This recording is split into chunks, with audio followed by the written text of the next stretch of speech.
So in this video we're going to explore the question as to whether Australia should have a national towing licence for light vehicles, which is vehicles with a GVM of less than 4.5 tonnes, four-wheel drives, cars, utes and the like.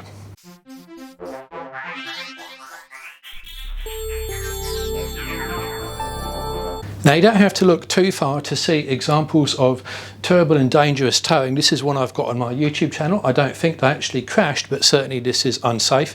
These people actually did crash and they were trapped underneath the vehicle for a few hours before they were freed, and I've got an interview with them. Again, more analysis on this crash as well and that one. And essentially what I'm going to do here is describe 3 problems with recreational towing or light vehicle towing at the moment and come up with 4 potential solutions. I'm interested in knowing what you viewers think of that analysis. So problem number 1 is that towing increases both the chances of a crash and the severity of a crash compared to non-towing. So why is that the case? Greater mass. So let's say you've got a 300 series that might weigh 3 tonnes or something like that. You put a heavy caravan on the back or something similar and that might be 4 to 6, 7 tonnes. So you've got more mass to deal with. Then you've got inherent instability when you're towing. You've got a pivot point, you've got braking on the tow car, you've got braking on the trailer, you've got 2 masses, and the front mass, the tow car, is trying to control the trailer as well. So you've got less stability. And then you've also got the potential for the incorrect setup. It's not easy to set a tow vehicle up correctly. You've got weight distribution, tyre presses, breakaway controllers, all sorts of things to get right, and not getting them right leads to greater chances of a crash. And any crash affects more than just the tower because everyone else's insurance premiums go up, the road is closed, emergency services have to respond, etc. So what are the actual statistics? Because it's always nice to have some data behind this sort of statement. And unfortunately, we don't have really good statistics on towing, at least not that I've been able to find.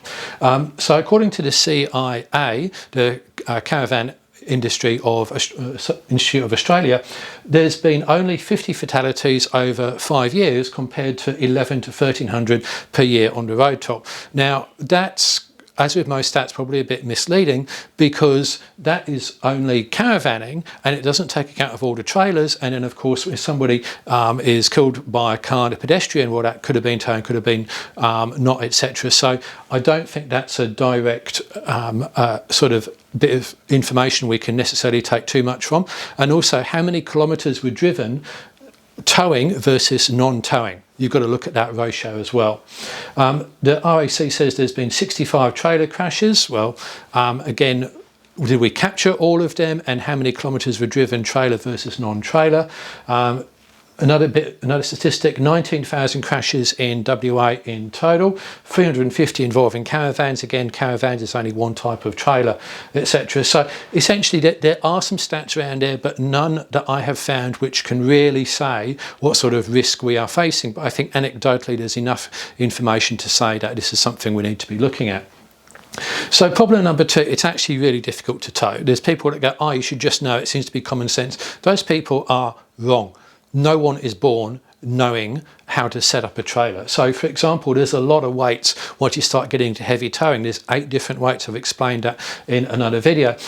Hitching up, what do you do with the chains? How many chains do you need? What are the electrics? Where do you put the pins? What's a breakaway controller? What tyre pressure should I be? It's difficult. And braking systems, that's a huge one. So many people have got electric brake controllers in their cars and they don't know how to use it in the event of a sway or to set up the trailer for optimal braking, and I think it's just basically set and forget. It's not. It is not set and forget. Cut-in positioning on the road. You go around the corner, it cuts in. Some people do that just driving normally, let alone with a trailer. And dealing with sway, this is a huge one. That's that snaking effect. You've got to be able to recognise what is likely to cause sway, drive proactively to avoid that, and if it does happen, know what to do. And also wasting money on incorrect setups. I've had email correspondence from people who have been advised incorrectly, bought the wrong trailer, and now they're having to dip into their superannuation even further to buy the right trailer. And that's not really a safety thing, but it would be nice if the proper advice was given in the first place, or people had more of a baseline so that they didn't make expensive mistakes. Now, all of these mistakes and issues, they're not reflected in those stats previously. So again, those stats I don't think paint a true picture of the problem. And problem 3, and if you've got it all set up, there's towing etiquette. How are you going to be a good towing citizen? Well, where do you park your trailer? How can you park it? What about overtaking, convoying, use of truck stops? It's all more difficult in towing, and a little bit of education I think would just help the world go round a little bit better. So the conclusion is towing is inherently dangerous and difficult, and drivers are just not equipped to manage the risk through their normal driver training and licensing. And there'll be a lot of people going, oh no, I know what it is, people should know this stuff. Well, maybe you probably come up from a background of just osmosis, learning this from friends and family and your uncle when you were small and so forth. Lots of people don't have that, and there's just nothing at all in their background to indicate that they would know how to deal with a trailer. And that's why I say that the average driver is not equipped with this. It's not a matter of intelligence, it's a matter of the background you've got before you start towing. So here's the question: do we accept these risks, or do we do something about it? Well, let's take a look at that. Here's some options. First thing we could do, ignore the risk and go, yep, is what it is. We'll just accept that risk, and if crashes happen, they happen, right? That's sometimes with risks, that's what you do. The second thing is you can say, okay, let's just ban towing. Nobody's allowed to tow anything. Third thing you can do is restrict it in some way and say, okay, you can only tow light trailers, you can only tow trailers at 70 k's an hour, whatever the case may be. And the fourth is that we can say, okay, there's a problem there, let's educate people and give them the skills and knowledge to be able to deal with it. And unsurprisingly, my view is definitely with the education. I don't believe either of those 3 options are reasonable, and I always come back to education again. Write something in the comments if you've got more ideas. So let's take a look at education options. So let's just assume common sense would work. Well, again, that does not work. Some people have come up with a background of knowing how this stuff works. Some people sort of have a mind, they can look at levers and moments and instinctively understand that. Other people have a mind where they can look at music and instinctively understand that, or cook or whatever else. Not everyone has a mind oriented to sort of mechanical engineering, and not everyone has had the background to do it. So that's not working. The advantage is it's free, there's no administration, but common sense is the wrong term. It's really osmosis, and it doesn't work. It's what we do now. I think we could do better. And also, those who need it the most don't actually have it, and there are people out there who do think they know what they're doing but actually don't. And then those who need training, source and pay for it. This is also kind of what we have at the moment, and the advantage of that, there's no administration, you sort yourself out. Targeted training, whatever training you need, you can go and get it, and it is a user pay, so those who need it pay for it. All of those advantages. But the problem is not everyone is aware of the need for training.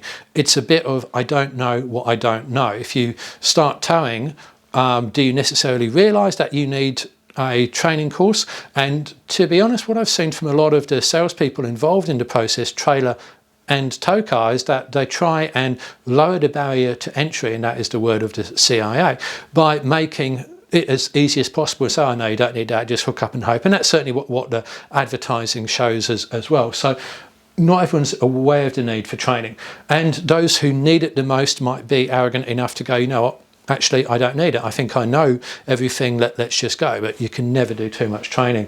And also this inconsistent training. Someone does a towing course. Well, how do we know that the person providing the towing course actually knows what they're doing, and is that an appropriate level of training for what needs to be done? Who knows, right? And many people in the industry need training as well. There wouldn't be a week that goes by when I don't speak to a mobile way operator or someone operating towing training. We discussed that, and they ask me to explain stuff, and I do. And sometimes they're just wrong, and yet we have some of these people out there providing advice. So it would be nice to be able to standardise that and make sure we're all singing from the same page.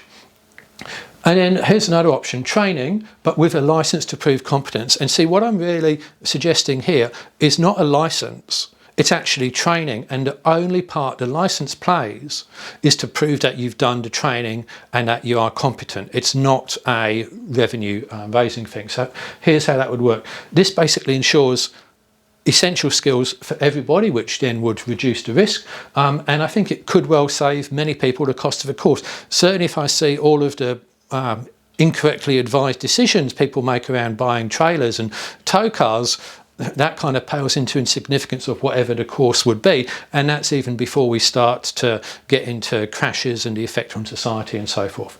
Disadvantages, well, if you already know this stuff, then you wouldn't want to have to take a license, but then we can't go, well, you know, you don't know, how do we know someone knows what they're doing? The answer is you take a test, right? So there's that. So what would it actually look like? So it can't just be a serial box license, one of those things you fill in a form, you send it away, you get the license back. That's completely pointless, and that would be just revenue raising. There would be a theory session, you'd go through the weights, the GVM, the ATM, GTM, etc. And the idea here is not to make you to be able to recite all of these off the top of your head, but simply to put enough awareness into your mind that when you hook up a heavy trailer, you go, oh yeah, actually, I do need to worry about weights. Let me go and consult a source to make sure that I'm within limits. You've at least got the awareness that there's some weights compliances that you need to take care of, as opposed to just throwing weights at things and then heading off down the highway into disaster. And trailer and caravan and tow car dynamics, what happens when you brake, go around the corner, the effect of a trailer on a tow car. Again, not trying to turn people into dynamics engineers, just an awareness that towing a trailer with a tow car is very, very different to not, and why, not just it is. The laws change when you tow. There's different speed limits, for example, where you cannot take a trailer. So let's just be aware of some of those. And again, you don't need to recite every law, just be aware that there are some that you need to look up. Maintenance, things like tyre age, etc. Again, just an awareness of that. Dealing with sway, I've covered that, how very, very important that is, press away to sway. And ADAS, advanced driving systems, electronic driving systems, which of those help you tow, which of those hinder towing, and how to set the vehicle up. And essentially, as I talked about before, being a good towing citizen. Now, on the practical side of things, you need to demonstrate that you can hitch up a trailer adequately, that you know how to set a car up, so towing mirrors, tyre pressures, that sort of thing, signs that the car is overloaded, and do some manoeuvring, reverse a trailer, go around a corner, show that you can demonstrate cut in, go out, etc. It's not going to take too long to be able to do all of that. And if you already know all of this stuff, no need to do any training. It's about, can you pass the test? Just go straight to the test, take it. And if you can pass it, well, that's great. You know, you're on your way almost immediately. I actually can't really see too much of a problem with that.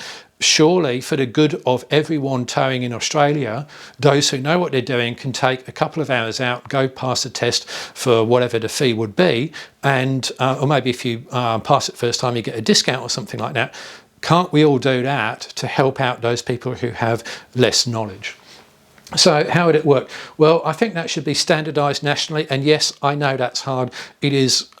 There's one election pledge I'd like to see the federal government come to, and that is to standardise automotive across Australia. It is stupid that we have all these states and territories with essentially the same law but slight variations with different wording. It's just red tape we do not need. So let's try and make this the first time that we actually properly standardise. Now, we've got to look at the risk, right? The risk is not with someone towing a light box trailer to the tip with, full of grass, right? The risk is with heavier trailers, horse trailers, especially caravans, the worst type of trailer to tow. So let's just say, and this could be, I've gone here, any trailer over 750 kilograms, that's what you need a license for. Less than that, you don't. Maybe there's some other cut-off there, but I don't think someone towing a jet ski or a box trailer is the risk we're talking about here. And training by accredited providers, we got that already. And a 3-year transition, so this becomes law, and you've got 3 years to get a license, otherwise you're towing illegally. And again, that direct test option. So if you know, you just turn up, do the test, bang, you're on your way, job done. And we could even use something like the GLS, the graduated licensing system. So a year after passing the test, unless you went straight for the test, you passed it directly, you've got to put a P plate on. People can go, okay, that's someone towing, they're relatively new to towing, and I'm just going to take a little bit more care around them, exactly the same way we have P plates for learners at the moment. Now let's come to the most common objections, because there's quite a few. The first one is people will still crash. This is a completely nonsensical objection. Why do we then have any law against anything? We have a law against murdering, yet people are still murdered. We force people to take a test before they're allowed to drive a car, yet people still crash. So whatever law, whatever regulation there is, people will still break it accidentally or intentionally, but that doesn't take away from the value of having it in the first place, because you're reducing the problem. The second one is it's too much red tape. Yeah, nobody wants more red tape in their life. I agree with that. But there's a lot of red tape to do with crashes, to do with trying to buy a new trailer, etc. And it's not that hard. If you know what you're doing, turn up, take the test, done. It's, you know, early on a Saturday morning, whatever else. It's not going to be huge impost, and you're helping other people by supporting that license and the less knowledgeable. Revenue raising, and I don't agree with what I've proposed here as being revenue raising, because I think it should be run at cost neutral. If it was just filling out a form, you get a license back, yes, that would be revenue raising. If you've got training and a competency test, not just I attended, box ticked, then that's not revenue raising. And the Mavericks wouldn't listen. Well, that's why it's mandatory, right? Yes, there are people out there, old mate 58 and his friends, who wouldn't listen. You make it mandatory. You can either pass the test or not. At least you've got some basic level of knowledge. So 2 questions for you then. The first one, do you think towing increases risk, is more dangerous than non-towing? If you think the answer is yes, then what should be done to manage that risk? Ignore it or do something else? Thanks for watching. See you in the comments.